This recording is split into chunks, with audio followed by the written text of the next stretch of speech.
Hi. All right, just a quick note to participants, keep your video off and keep yourself muted, please, for the duration of the talk, just so we can be sure to get through all the content today. And please feel free to type anything in the chat box if you have any questions throughout the talk with Katy, and I'll be sure to get to you before the end of the call. All right, I'm super excited to be here with my good friend and colleague, Katy Oliveira. We met in Austin, Texas at South by Southwest, I think 3 years ago now, right, Katy? Yes. And we just realized we were, like soul sisters. Shared a lot of the same beliefs about higher education, about college admissions, about college life, and how students thrive there. So I'm really excited to be doing this call with her. Katy is the host of Collegehood Advice, a podcast that you should definitely go check out as soon as the call is over. You'll get tons of amazing advice. She does fantastic interviews with all types of professionals and people with experience working with college students, really focused on how to thrive and make the most out of your college experience. She also does a lot of coaching with families as they go through this transition from high school to college, which is a really important transition. We seem to think that everything just sort of ends and is sunshine and rainbows as soon as you get that acceptance letter, but it really is just the beginning. So I'm so excited to be here with you today, Katy, and let's jump right in. Okay, well, Start off with letting you introduce yourself a little bit more and say a little bit more about yourself and your background and your experience. Yeah, so I'm going to pop over and share my screen. I have a PowerPoint presentation, so I'm going to pop that up and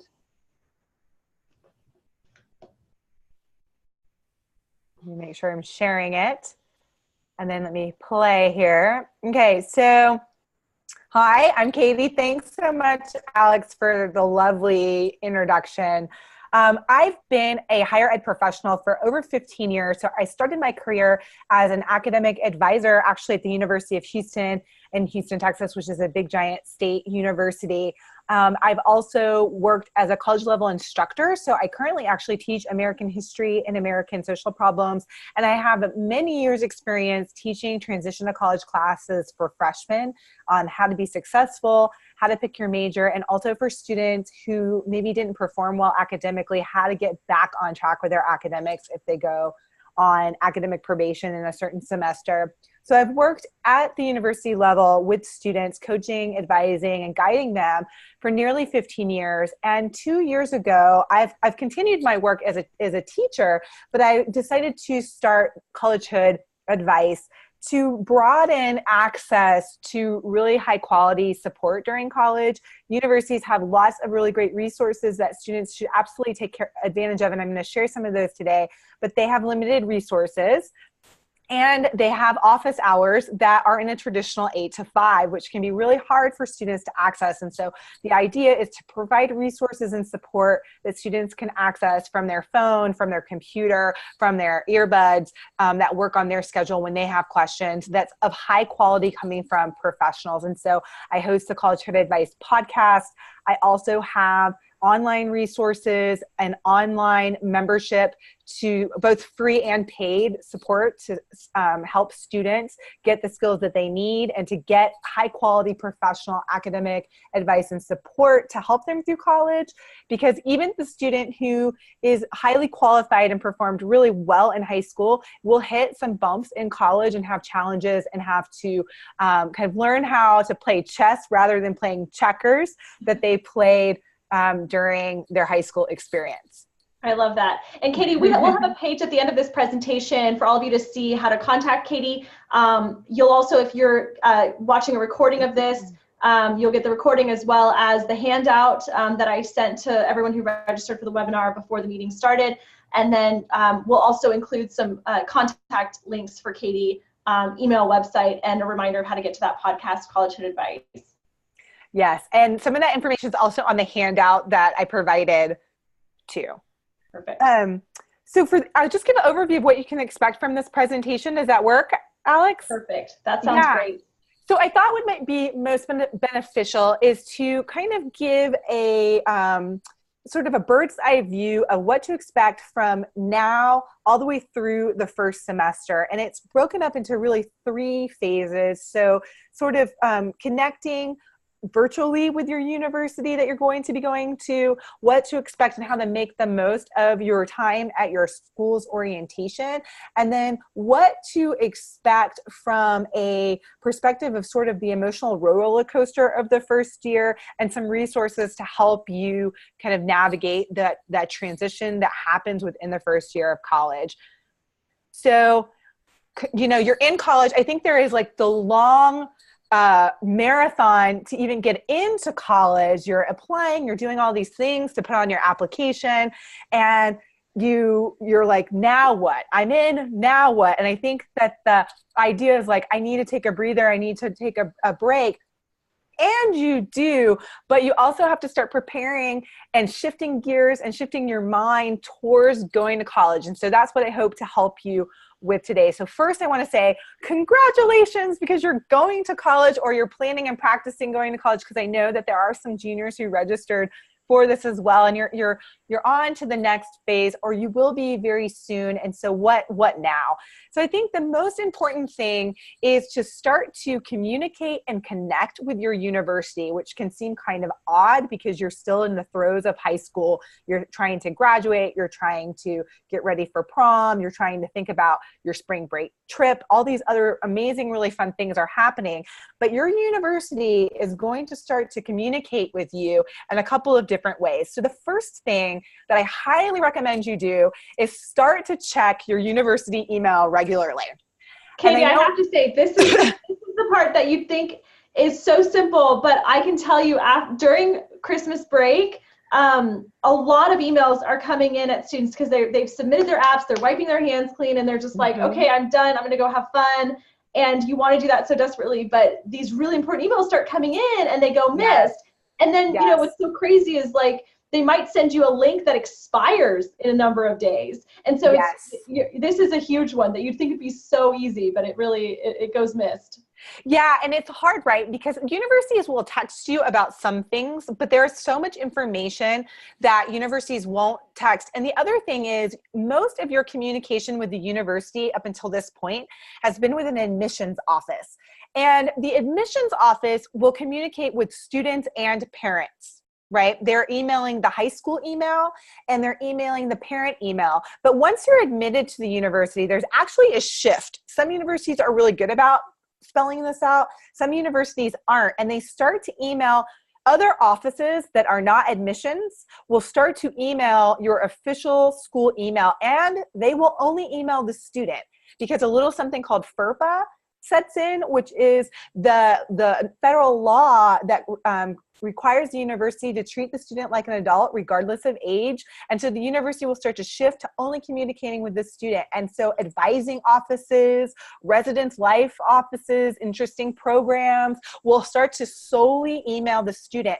And they might start sending really critical information at, you know, as early as now to the student's university email, even though the student is not yet an official student at the university. Okay, so the other thing that I really strongly recommend when communicating and connecting with your university is to connect with your university online. So this could be that you're following them on social media, but more importantly, I would investigate to see if your university has 2 things. Number 1, does your university have a university-specific app that they use to get information out to students? So some universities, more larger universities, may have a custom app that they have a lot of really important information. Some universities even have a custom orientation app that they use to communicate orientation information. So I would check with your admissions office to see if there's any apps that the university has. The other thing is, see if your university has a freshman class of 2019 Facebook page. Now, I know Facebook is not where people are anymore, but most universities do have a group for freshmen, and that's a really great way to ask questions, Connect with other students who are going to your university right now, so you can connect with people who are your major, who are coming from the similar region as you, who are living in your res hall if you've picked your housing. And so it's a really great way to start to connect with actual human beings who are going to be going to your university too, and start to build relationships. Sometimes I've even known students who find roommates this way, or communicate about what they're going to bring to a residence hall this way. So getting connected in these ways, even though you have 2 feet in your high school experience, start moving some toes, slowly move some toes over into your college community. That's great advice. And wouldn't you even say that connecting on in social media, you could do this with a number of schools? Like if you've been admitted to 5 schools and you're trying to weigh your decision and make your decision, this could be a great way to sort of get a little bit more in the know.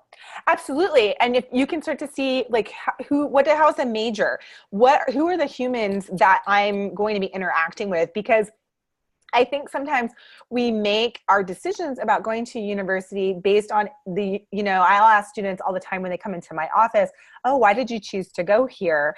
And it's happened at every university I've worked at. And it's because this university has a certain discipline, because this university has a certain prestige or reputation, or because this university has a beautiful campus. Those are the top 3 answers that I get.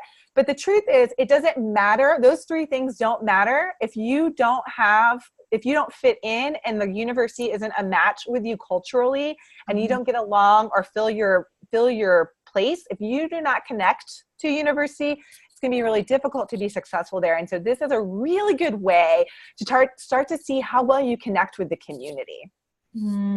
Yeah, that's a great point. And that I definitely have seen many students get their roommates through those Facebook freshman groups. So that's great advice. I love that.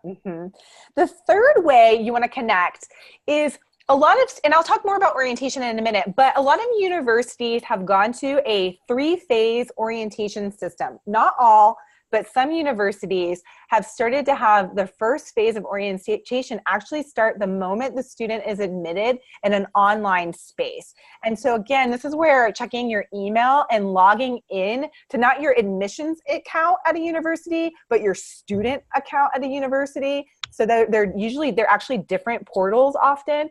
So starting to go over into your student side, making the mental shift away from I'm a high school student trying to get admitted to that I'm a college student attending. They will start to tell you information about an online orientation. And this is often where things like signing up for summer orientation, signing up for your housing, submitting important documents like your AP scores or your IB scores, or medical documentation if your state requires something like certain vaccinations. All of those important documents are sometimes submitted through admissions, but often they're actually submitted through an online orientation. Also, some universities will even pre-register students for all or some of their course schedule, depending on if there's like requirements that are specific to freshmen or specific to a particular program that the student's enrolled in at the school, and even a particular major. And so students who are not paying attention, and we will see at the university that there is a percentage of students who are not engaging in this, and they kind of show up to orientation and they've missed some of these steps, missed out on first pick on some of these choices. That's great information. You bring up a really good point, though, that is the cause of a lot of confusion. A lot of students, when they go to log into their portal, they think it's their applicant portal, and oftentimes it is a completely separate process to register your username and password for the admitted student portal, like what you're talking about here. Right. And I think one of the big challenges, and especially, it happens at small liberal arts universities and also big giant state universities, is that to you, the potential student, right, you see your university as one entity. The university sees itself as multiple offices with different policies and procedures, and those offices are not always talking to one another. So admissions has a portal and a process that is often separate from student affairs and academic affairs, who are going to inherit you as a student. And those processes sometimes are very seamless, and sometimes they are not seamless. And so knowing when to make that transition and what systems you need to be utilizing is really important. Great information. Okay, so that's really the rest of the first phase, which is communicating and connecting with your university. Starting right now is the moment that you're admitted, even before you deposit. Do you have any questions or anything you want to add to that phase? Let's see. I don't see any questions popping up. Okay. Here, but I think just going back to a lot of seniors are kind of in between 2 or 3 schools. They were admitted early to a few schools in December, and now it's really down to making those final decisions. They're making their final visits, and I know you're going to talk a little bit about that as well, but kind of the final visiting. But what is it really that they could be doing sort of now while they're in this waiting period, maybe waiting to hear back from a couple of schools? And making a decision between a few schools? Yeah, I think that our advice about I think there's 2 things. One's really subtle and one's a direct action. So the subtle thing is starting to at least act like and imagining what it will be like to actually be a student living and attending every university that you're considering. Because if you don't have a car, for example, do you want to live at a university where that's isolated and it's difficult to communicate or to get transportation? If you are very, very close to your family and you fear that being homesick is going to be a challenge, do you want to go to a school that's really super far away? And sometimes it's growth opportunities in those things, but sometimes it can cause stress, right? So start to imagine not just like what you want to major in and that the college is pretty, but like those practical things about who you are. Does the university, is that going to be a place that nurtures you? The other thing is getting connected to your university, even if you haven't been admitted, and starting to kind of learn more about it as a cultural place. What kinds of organizations are there to join? What kinds of things are there to do? What are the people like? How much help can I get? And then evaluating what matches you is also a good strategy of things that you could be doing right now. Great. Love it.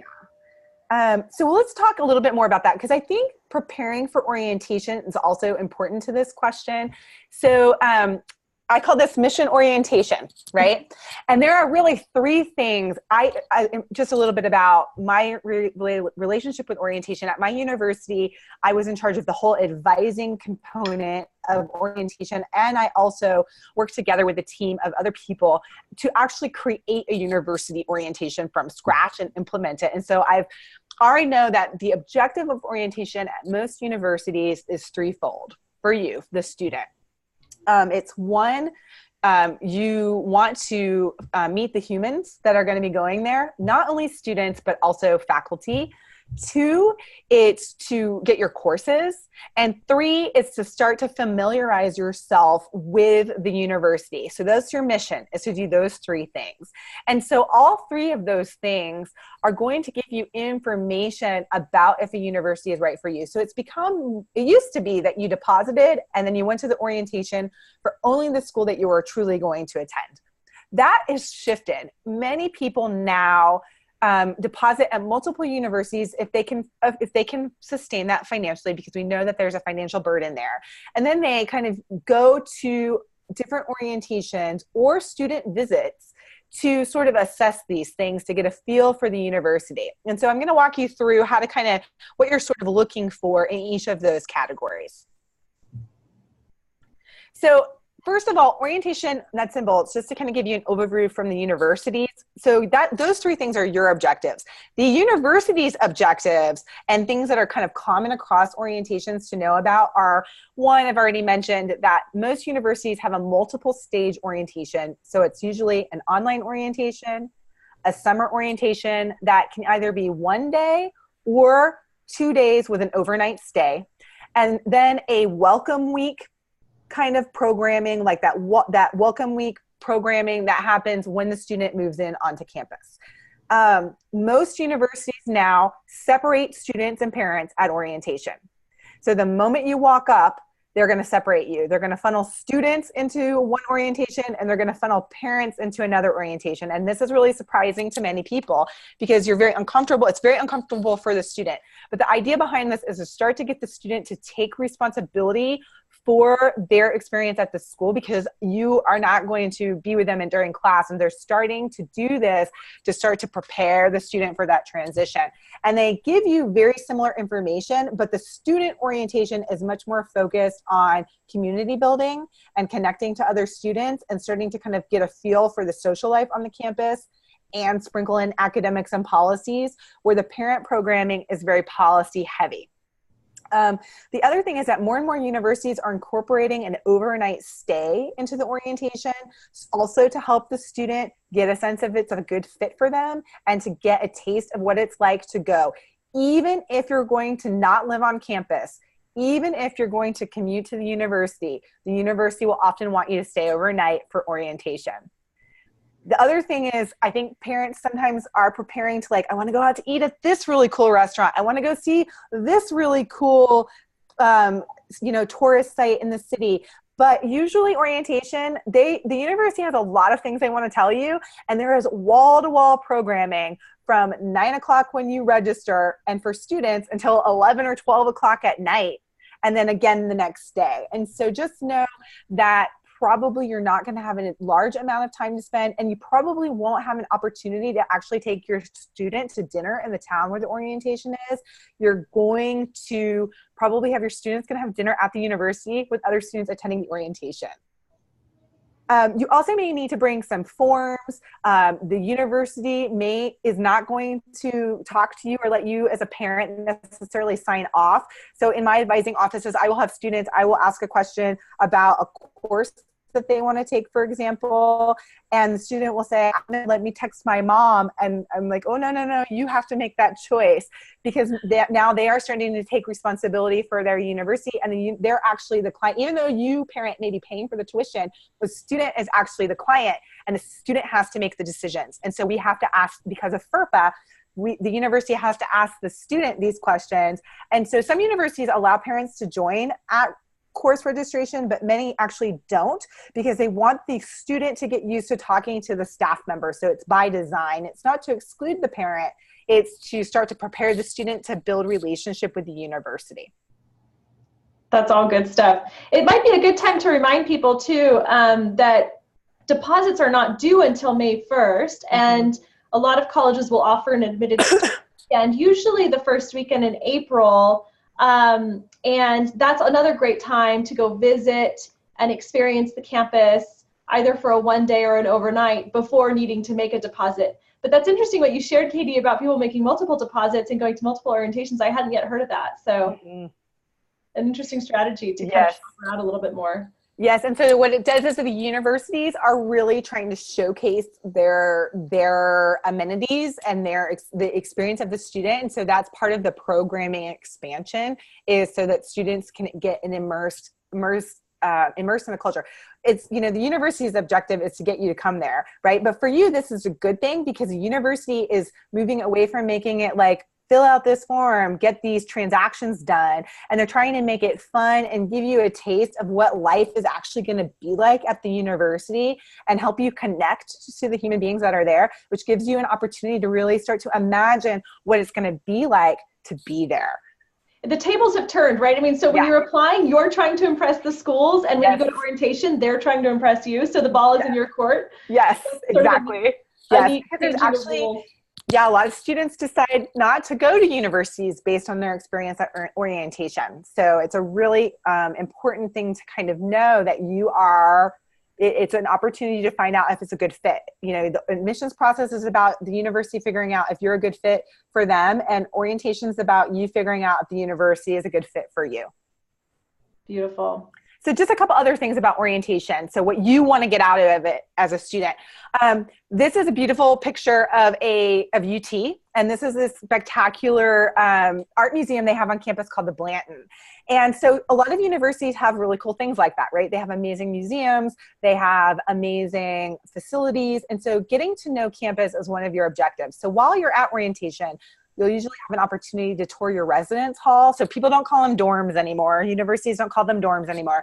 They call them residence halls. And so you'll get an opportunity to tour residence halls. You'll be able to test out the dining hall. But side note, they do put out their very best food during orientation.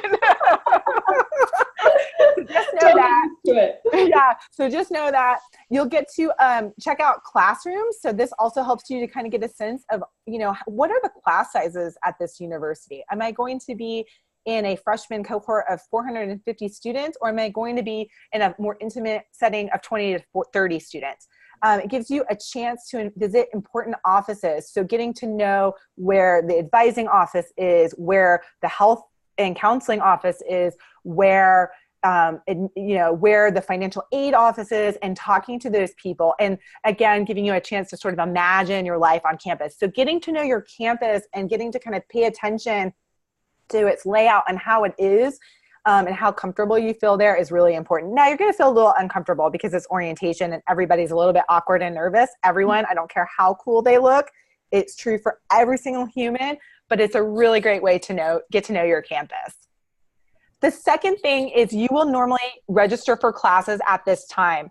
Now, it is true, although universities will tell you otherwise, that the earlier you go to registration, go to orientation in the summer, usually the more options you have for courses, right? And so some universities have different wait list systems and ways that they sort of save and manipulate courses to make sure that students get what they need, but they are less concerned about you getting the class schedule you want. So what I mean by that is you will get the courses you need for your degree requirements, but you might not get to choose necessarily the times that you want. The university is going to schedule freshman class times in a way that works for the university. And quite honestly, freshman classes are usually scheduled to be 3-day-a-week courses. So you have the idea that college sometimes it has 2-day-a-week courses, sometimes it has 1-day-a-week course that's multiple hours.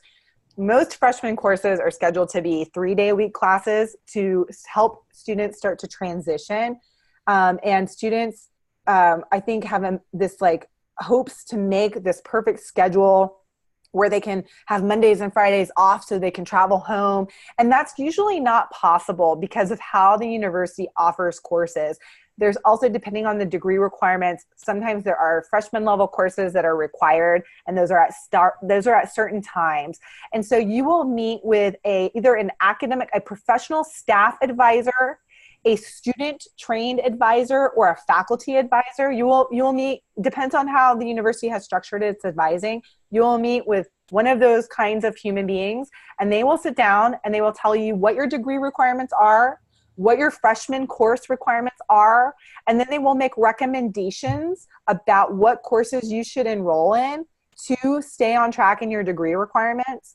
And they will help you create a schedule and teach you how to register. So a lot of times I think people try to figure that out on their own, and they go look at a course calendar and they make this beautiful schedule, and then they go to college and they say, here's my schedule. And the university's like, I'm so glad that you took that initiative, but no, here's your schedule.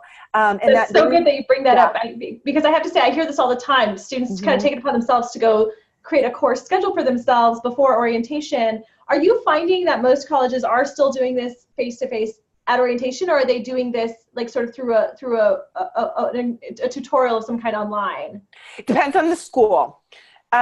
More schools are moving away from having the advisor just be like a registration transactor, and having the advisor be an extra person to kind of make sure that you stay at the university. So it's a touch point at the university. And so most universities are going to require a meeting with a human at the university to talk about your courses, because they want you to have that touch point. So they may have you do some homework or do some aspect of the registration on your own before, which is the pre-registration process. But most universities want to sit down and talk to you because they want to get an assessment of where you are academically with your major, and they want to have a touch point with the university. That person is usually the frontline person to help with academic issues. And so, but the objective of the advisor at the university is to get students registered and to retain them at the university. That's the number one objective. Yeah, that makes sense. That makes a lot of sense. So while that kind of initiative is great, hold your horses, because you're likely going to need to register from some classes you didn't even realize. Right. There's also some different states have different regulations and different criteria for college readiness. And so what that means is you may have to take placement testing when you go to orientation, depending on how your SAT or ACT scores are, or whatever your state's criteria are. You may be asked to take a writing, reading, or math test to place you into courses. And so that's another reason why universities will hold on registration, because they may need more information about where you land, and they may require you to do some testing when you go. They may also require students to go through a particular sequence of coursing. And so that's state to state, but you also, advisors can interpret those regulations. Well, in this, it's also good to remember that many students will be taking AP exams May of their senior year. Those scores don't come out until about July. Right. And so those might also influence the types of classes you're able to enroll in. Right. And some universities, so a lot of times orientation happens in June. Prior to those, the university may enroll you in a placeholder class. So for example, if you took the advanced placement for English writing, let's say, and they may enroll you in their first English writing class. And then once your scores come in, they may know that a certain percentage of students are going to move, and they're going to move you into an English 2 class once they have those scores. So just know that registration is a bit of a process. So you may, you register for classes at orientation. You may need to make adjustments once you get your test scores back. And then often the first week of school, there's an add drop period where you're also able to make adjustments to your course schedule. You're able to attend your classes and pick new sections, new courses. And so know that you also have that. So there's a couple of places where you can change your schedule. Good information. Mm-hmm. The third thing that you're trying to get out of the orientation process is meeting other humans. And I think the impulse for students especially is to focus on meeting other students, but you also want to meet faculty, staff, and other upperclassmen too. So asking questions, taking advantage of the professors and staff members that are there to talk with you is really important. Taking their cards, trying to remember their names, connecting them when you come back to campus, because the adult humans that you meet are by and large there to help you, especially if they're at freshman orientation. That means they've been hand selected by the university to talk to freshmen because they are especially helpful. And so I would really pay attention to what faculty are at the orientation, because those faculty have been invited on purpose, and they understand the transition and are a really good place to start creating and connecting with mentors. That's a great point. That's good information. So that's what I've got really about what to expect and what to try to get out of your orientation experience before we jump into the first semester. Any questions or anything else I can talk on? Let's see here. I think everyone's being kind of quiet, but I think this is really helpful what you said about faculty members at orientation, using them as a resource, seeing them as a resource. I think so often we end up finding that our professors are more our advisors than the actual advisors, Mm-hmm. And sometimes they can just be great advocates and great people to talk to. So forging those relationships early makes a ton of sense. Mm-hmm. Absolutely. And I think mentorship is one of the key things you want to get from the college experience is you want to leave college with one or two really good mentors, and faculty and staff members can both be that. And orientation is a really good place to start to forge those connections. That's great. Okay, so let's move forward into the semester. So I thought it would be helpful. There is a rhythm to the semester, and especially for parents out there, it's a kind of an emotional roller coaster. And for students, I want to kind of give you a sense of what you might be experiencing and let you know. The point of this is to let both of you know that to kind of experience this like roller coaster of phases is completely and totally normal, because I think sometimes we are going into college, there's so much pressure to perform to get into college that sometimes there's an impulse that you might feel like, well, I got into college, so that means I'm capable, and that if I'm not doing well, if I'm struggling, that I must not belong. And so I wanted to start by saying that if you have gotten into your university, then the university believes that you belong. However, college is really a challenging game. So I mentioned at the beginning that think of high school as though you've mastered checkers. And so when colleges are looking at your admissions criteria, they're looking to see how well you've mastered checkers, because being able to master checkers tells them that you have the baseline skills to be able to level up and start playing chess. College is chess. It's more complex. It takes more strategy, and it's more challenging. And when you are a freshman, you have not yet ever played this. We're assuming you've never been to college. You've never played the game of college. We just know that you have the raw material based on what you did in high school. But there is a learning curve, and you do need to develop skills, habits, behaviors to be successful in college. And also you are going to hit challenges and obstacles. And that's normal, because those challenges and obstacles actually help you grow, help you get smarter, help you get better, and help to transform you into the amazing person you're going to be when you graduate to go out in the world and do cool things. So my first thing is, the most important thing that I hope anyone takes away from this is that no matter if you got into college or not, there is a learning curve, and to allow yourself to kind of ride that learning curve your first semester, to get the support you need, to ask help, and to give yourself enough space to have what I call a beginner's mind, to know I've never colleged before, and that it's totally normal to not know how to college. I love that sentence. Can we get a bumper sticker with that sentence on it? Yes, I've never colleged before, and it's totally normal to not know how to college. Love it.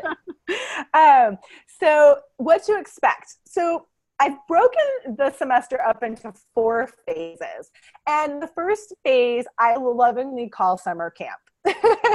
And so the summer camp phase lasts from, if your school has like a welcome week where they have you move in like a week early, so it lasts from that moment through the first to third weeks of the semester. And this couple weeks are kind of like they're setting you up in a way that's not fair, because usually there's not a lot going on academically in these first 3 weeks. Professors are just lecturing. Maybe they gave you some reading assignments, but there aren't necessarily any exams, quizzes, homework that are keeping you accountable and making you feel like college is hard academically. And so what happens is you think to yourself like, oh, everybody told me college was going to be really hard. This is really easy. What are people talking about? And you get like, your focus, rightfully so, is more about fitting in, finding your squad, and like making friends, and kind of figuring out your routine, and just kind of going to class, going out, and attending campus. This is totally normal. Where the summer camp becomes problematic is if you are not sort of doing your homework and getting into an academic routine before you get actual studying and homework and tests, that, before that stuff gets assigned. And so what happens is students will kind of be allured by all this freedom and space, and they will start to stay up really late. They will start to sleep in. They start to not really study or do anything. They're hanging out all the time. And then they move into the 4th through 7th week, which is culture shock. So just like you going to a different culture and you have sort of like this reeling feeling that you don't fit in and you don't belong, the same thing happens during college. So about the 4th week, you will see that students, on average, it is completely normally developmental for students to start to become incredibly homesick, to really wonder if they need to transfer, and to feel like something isn't working, and that the university that they've chosen isn't working, or that they don't belong, or that they're not cut out for college. We start to see this doubt emerge in the 4th to 7th week. The reason for this is that summer camp has ended and it's starting to get harder. So it might be that you thought your roommate was your best friend, but you actually don't like your roommate anymore. They're really getting on your nerves. They stay up all night. They're very inconsiderate, but now you don't have a group of friends. And now what? That's a normal challenge that happens during this time. You have your first round of exams and you studied like you did in high school. You felt like you understood everything the professor was saying because they told you all this in your high school pre-algebra class, your pre-cal class, right? It's the same content, but then you take your exam and you realize, oh, they're not testing me to see if I know the knowledge. They're testing me to see if I can apply the knowledge. The testing and the assignments and the grading are harder, even though the content seems the same. So usually there's not enough studying that happens in this first round of assignments, and students' performance, this may be the first time in your life you get a D or a C on an assignment. The other thing is that university grading structures are different than high school grading structures. And so where in high school an A and a B is for following instructions and doing what the teacher has asked you to do, in college, that's a C. That baseline, doing what the instructor has asked you to do, is a C. Like having a really strong understanding is a B, and having an exceptional understanding is an A. And so this first round of assignments, your academic performance may be very different than what you're used to. And so this can really challenge students' confidence, and it can really heighten these desires to want to transfer, and the desire to change a major, and the desire to go home that you might see students experiencing. And so for parents, this is a period where a lot of times students may call and sort of dump on the parent and cry. And it's sort of like, have you ever had the experience where you're fine and you're holding it together, and then someone gives you a hug and it's like tears come out, and you're just like, oh, Niagara Falls, and then you feel better, and then you go on with your day and you're fine. But that person that hugged you was like, oh my God, they're not okay. This happens. So I will have parents call and say, my student just called me and they're freaking out. And I'm like, I just saw your student outside smoking a cigarette. Sorry, parents, smoking a cigarette and talking to a bunch of their friends, and they're totally fine. What are they talking about? And it's that you are their emotional safety net. They are on all the time. They live with strangers in a strange place, and they're experiencing a lot of stress. And so the moment that they interact with that comfortable person, they will have an emotional response, because it's their first time that they're kind of able to leak out their emotions and all of this doubt that they're having in this moment of the semester. That is great insight. That is, I think, yes, you put it it's so true the way you say that, because parents will overreact. We do that. You know, I have a 5-year-old. She holds it together during the day, and her day was probably fine. And then they unleash on you, right? So parents have seen this probably for the last 18 years, and this is just another variation of that. Yes. Yeah, and I do get those phone calls, like you said, the first semester, it's right around this time, like, this is not my place. I am not smart enough. I'm not good enough. This is the wrong major. I need to transfer. What are some things that parents can be saying, or mentors, people, adults in this student's life can be saying to maybe talk them down a little bit? Yeah, I think a couple things come to mind. So I think that the anxiety about a college student having mental health issues, and to being nervous that the student may become sick or attempt to take their own life, or these kinds of things are very real, and universities have whole apparatus to support students. And so I think parents know that stuff's in the news, that stuff's really heightened up. And so I think parents are always thinking in the back of their minds, like, oh my gosh, is my student at risk? Is my student at risk? So I think being present, being supportive, and actually not necessarily swooping in and trying to fix it, but allowing the space to feel this way is one way to support the student. I think the other thing is reminding the student that it's normal to feel these things, sharing this today and knowing going in that it's normal to feel these things is super helpful.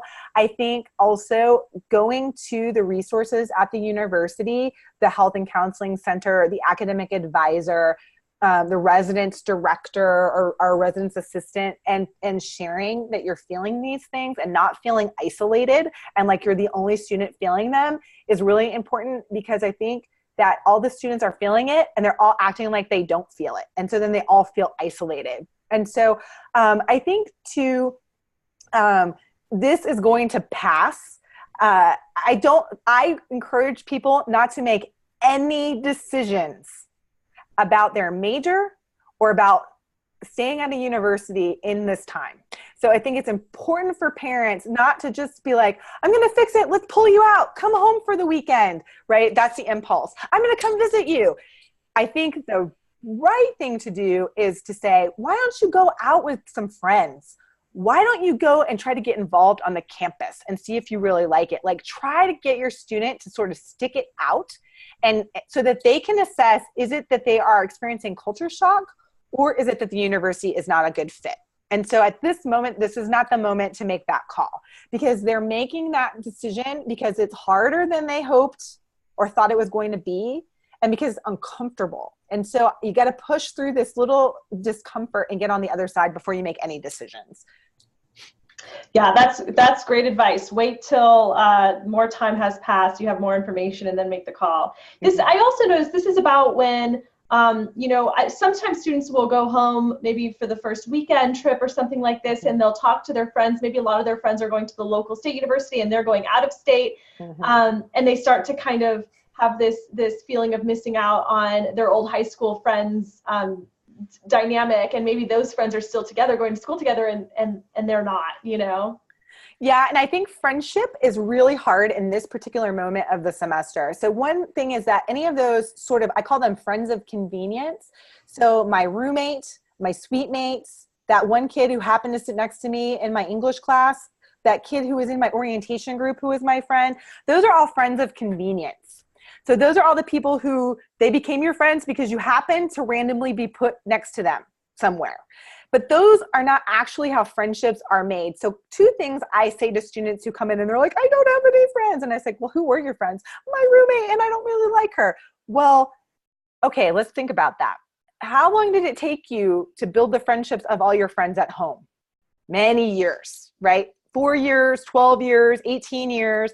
You built up those friendships over a long period of time. You've only known these people for 4 weeks. So that's number one, is knowing that friendship, like really great friendship, takes time, even in college.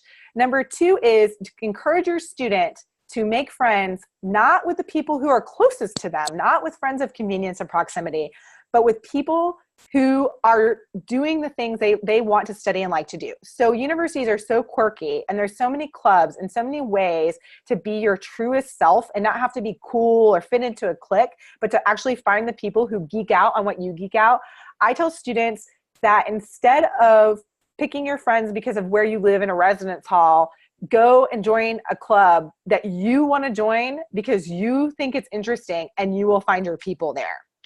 Go take a class, not because your roommate's in that class, but because you like it or you think you'll connect with that professor. You will find your people there. And so it's kind of getting out there and actually like embracing your inner geek and doing those things, because you will find other people who actually have something in common with you. And that's where you find true friends. And that transition from these friends of proximity to kind of finding my real place on the campus starts to emerge in this moment of the semester. Yeah, when students are filling out their applications, especially Common App schools, they had to select what they would like to be involved with on that campus. And so it's a good time to go check back in with some of those initial interests about the school and make sure you're exhausting those opportunities. About when do college fairs typically, or club fairs typically happen on college campuses? In the first couple weeks. So there's usually a job fair, a club involvement fair that happens in the first couple of weeks of a semester. And so I think a lot of students' impulse is to go to that with their roommate, and then their roommate and them sign up for all the same clubs because they don't want to go it alone. And then you break up with that roommate at the 4 to 6 week mark, and you're like, I don't want to go to that club because my roommate's going to be there or whatever. So my recommendation is to pick a few things that you think you're really going to like and sign up for those, rather than a bunch of things that your roommate signed up for. So sometimes students don't use involvement fair well. They don't want to reveal their true self because their number one goal is acceptance, right? And so they may hold back a little bit because they're not feeling comfortable. And so they end up just doing stuff because that's what other people are doing. Great point. That's good advice. Okay, so let's move on to the next phase. So the next phase I lovingly call the scramble. So this is the 8 to 12 week mark. Movement away from this friend homesickness, desire to transfer, starts to get moved a little bit to the sideline because the academic pressure usually increases in this time period. So there's usually a second round of assignments. So a lot of freshman classes are no longer like the midterm and the final that we all maybe had as us grown-ups in the room had when we were in school. It is now usually there's a big assignment at the 5th week, a big assignment at the 10th week, and a final at the 15th week, and lots of little assignments in between. The reason for all those grades is to help give a new student many opportunities to learn the system and to exceed and excel.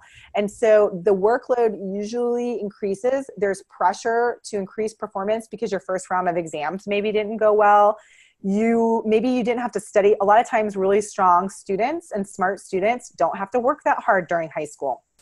They're working hard on extracurriculars, but they're not working that hard on academics. That shifts in college. So this might be the first time you actually really need to study. You might not be used to managing your own schedule. Maybe your mom managed your schedule. So this is the first time you have to manage your time. College work takes more time to do at a high quality than high school work. So maybe you haven't mastered estimating how much time you really need to do the work at the quality that the professor expects. And so that's where you're going to feel it, is in the 8 to 12 week period. Major indecision also emerges during this time. This is a more legit moment of major indecision. And the reason it happens during this time is because this is usually when you begin to meet with an academic advisor to plan the following semester. So conversations about if I really want to transfer can happen during this time, but your advisor is going to ask you how you're liking your major. And you may not have really taken any classes in your major yet. You may have only taken general education courses and one intro class to your major.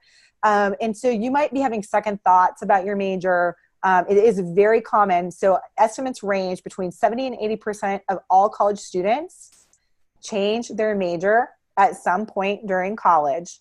Most students don't commit to a major until their 3rd semester of college. And so major indecision is really, really common, and it will start to emerge in this moment. And isn't it true that most schools don't require you to choose a major until about the end of sophomore year? Depends on the school. Yeah. Depends on the school, depends on the curriculum of the school. Most state universities that have like a core course requirement, it depends on the major too. So if you're like a pre-med major or something, a science major with a highly scaffolded curriculum, you kind of got to decide, you start it early. But if you're in something else, you may have more time. Some universities actually are starting to do away with you having to pick a major on a timeline. Some universities have a timeline. So you want to really find out what the culture of your university is and find out what kind of support they have for major selection. But here's the thing. A lot of times the major you put on your application is sort of a conceptual or theoretical major. You picked it because you're good at math or you're good at writing and someone told you should do that job. Or you picked it because it kind of became part of your persona and you were only exposed to a certain number of professions. And so you're kind of picking one of those professions. And then when you get to college, you really are getting more exposure. You're getting to kind of see what it's really like to be in that discipline.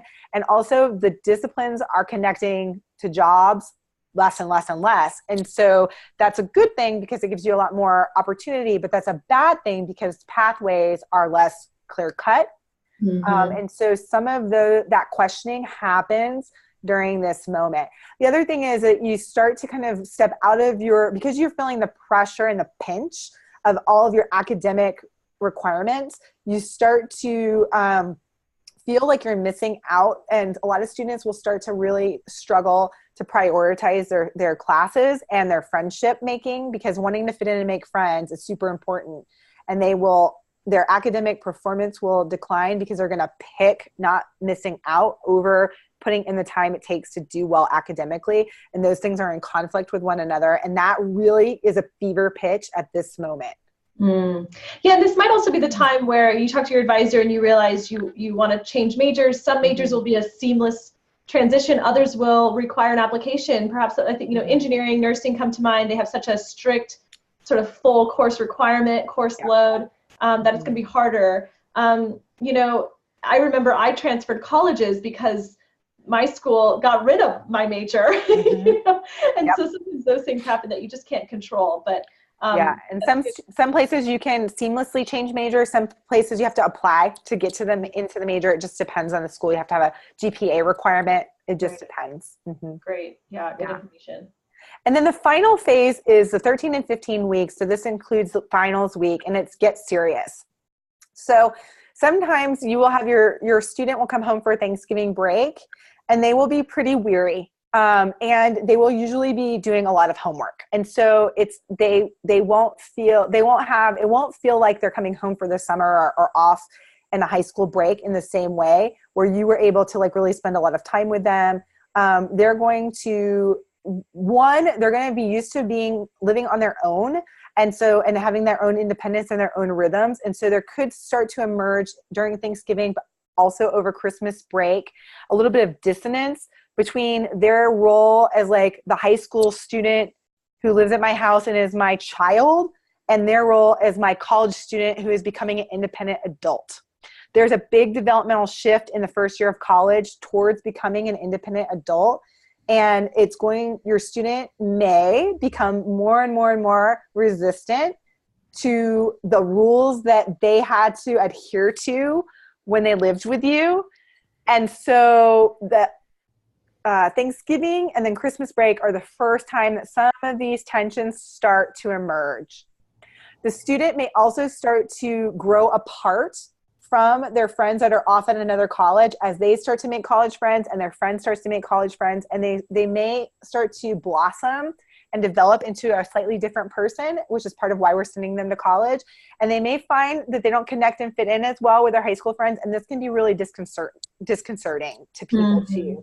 So these transitional pieces are all developmentally appropriate, but they can be challenging and stressful. Yeah, all of a sudden you have an adult living with you, not a child. Yes. Yeah. And yes. Do you hear from parents who kind of butt heads with their transformed child over that first Christmas break or Thanksgiving break? Yes, I hear from students more. I think parents, I tell students, and I'll tell you both here, full disclosure, that this is really hard on your parents. Your parents still see you as your 2-year-old self, and they always will. It doesn't matter. When I always tell my kids, oh, you'll always be my baby. Even when you're 75, you'll always be my baby. And so I tell students that as well. Like, you are always your baby to your parents, and your parents' impulse is to keep you safe and secure. And they're having a delayed response to you becoming a grown-up. And that is a weird, hard transition that can be beautiful and healthy. And that also can have some low points and challenges. And so it's, having communication, knowing everybody, having awareness that you're going through that transition can be super helpful. Having compassion that your student is starting to sort of carve out their try on being an adult, and that when you try on being an adult, it takes a little while. I mean, adults struggle to be adults, and students are trying to figure that out too. And so they're going to make mistakes, and that's totally developmentally appropriate. Their executive functioning and impulse control and limitations on themselves aren't fully developed like a 25-year-old or 30-year-old adult. So I think giving good guidance and support is good, but also making space for assertion of independence and mistakes can also be super helpful. The other thing is that this is the part of the semester where the highest value assignments are usually due. And so it might be that your first round of tests is worth 10% of your grade, your second round of assignments is worth 15% of your grade, and the ending assignments can be worth 25 or 30% of your grade. And so this is designed to give you that whole semester's learning curve to show that you're getting better. And so your finals, your projects, your big papers are going to start being due, and many semesters end very quickly after the Thanksgiving break. So there's sort of a crunch at the end to get it all done.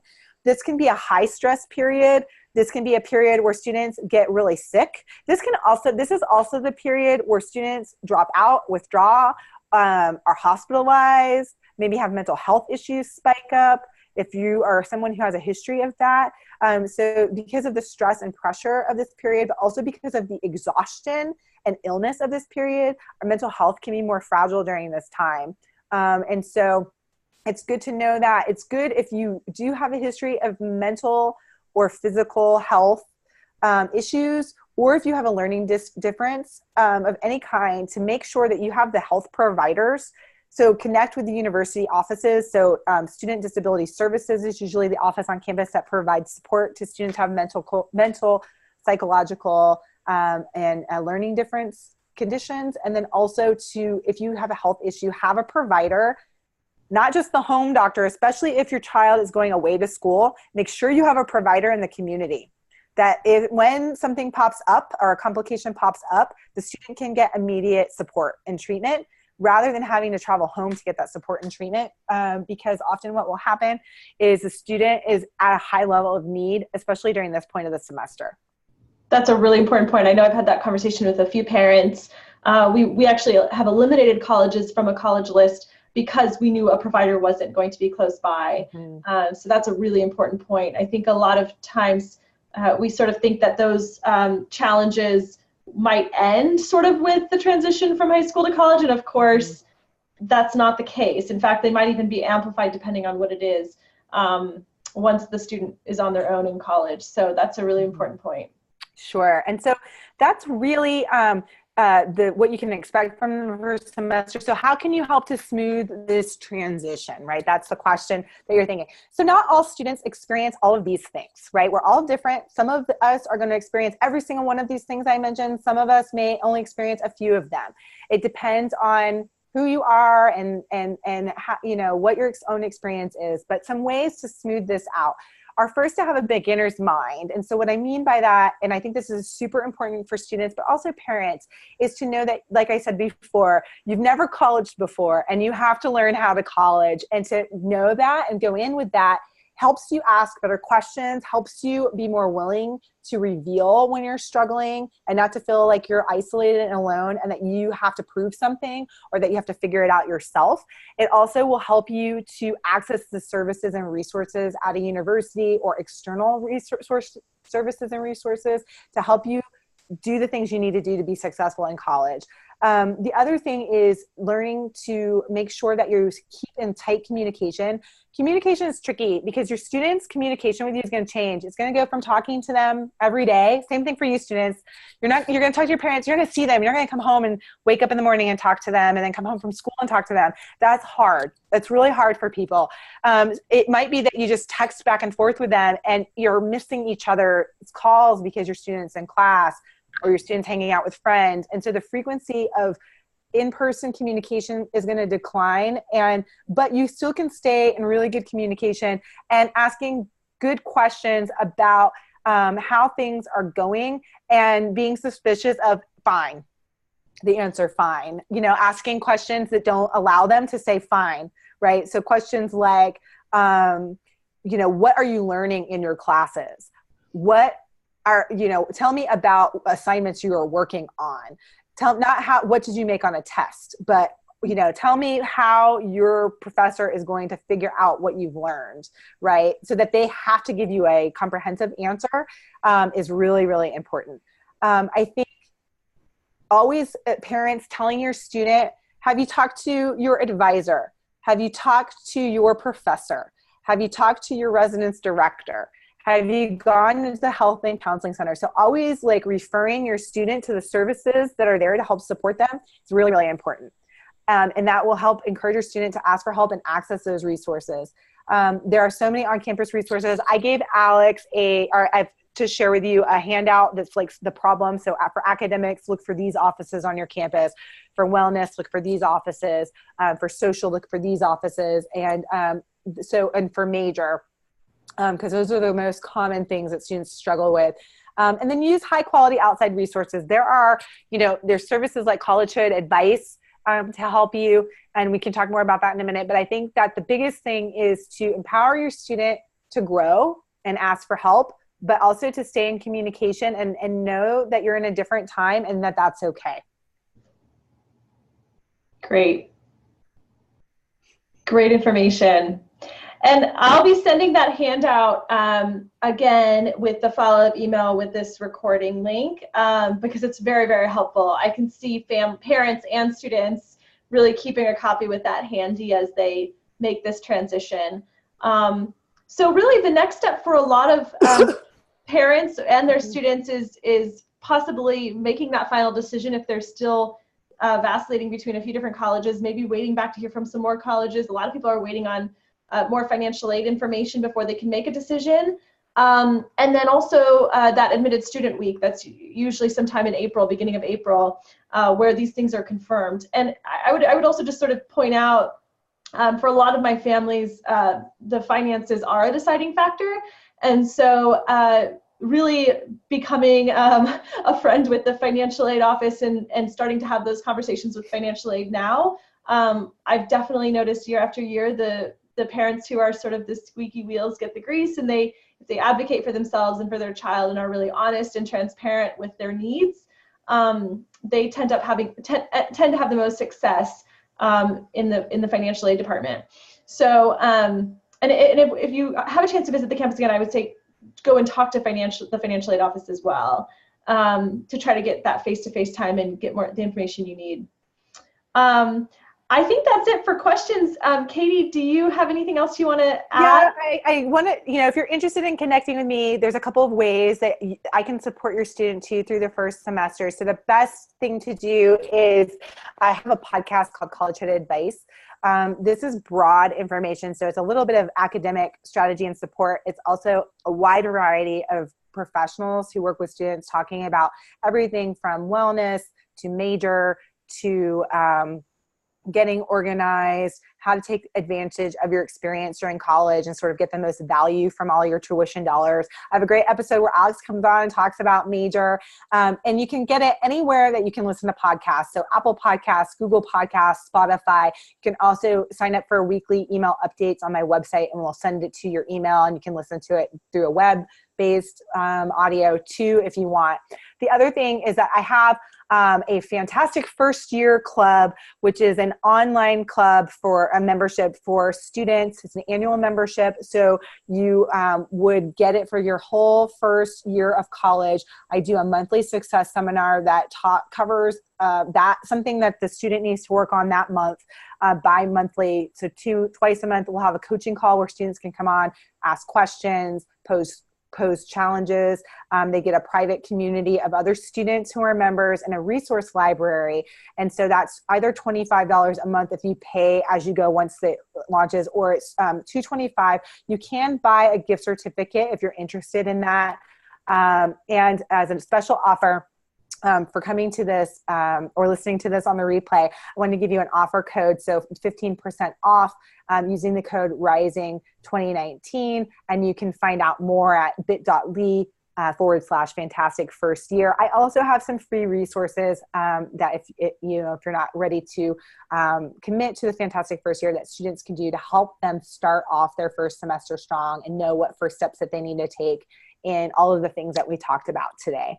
Amazing resources. This gift certificate would be a great graduation present. I could see that as being a very cool graduation gift. And I think too, it might even be eligible to buy using your 529 money if you have a 529 that pays for college, because it's a resource to help support college, just like books or a laptop. So you might want to consult your 529 to see if it's something that can be purchased that way as well. That's a great point. Yeah, another college resource to make sure you're successful. Katie, I love your stuff. I love your podcast. You put out amazing free resources, and you're just a great asset. I'm so glad to be connected with you. Thank you so much for doing this call today, and I hope to do something similar in the future with you. Thanks so much for having me, and congratulations, everyone, on going off to college. Thanks so much. Take care. Bye. Thanks. Bye.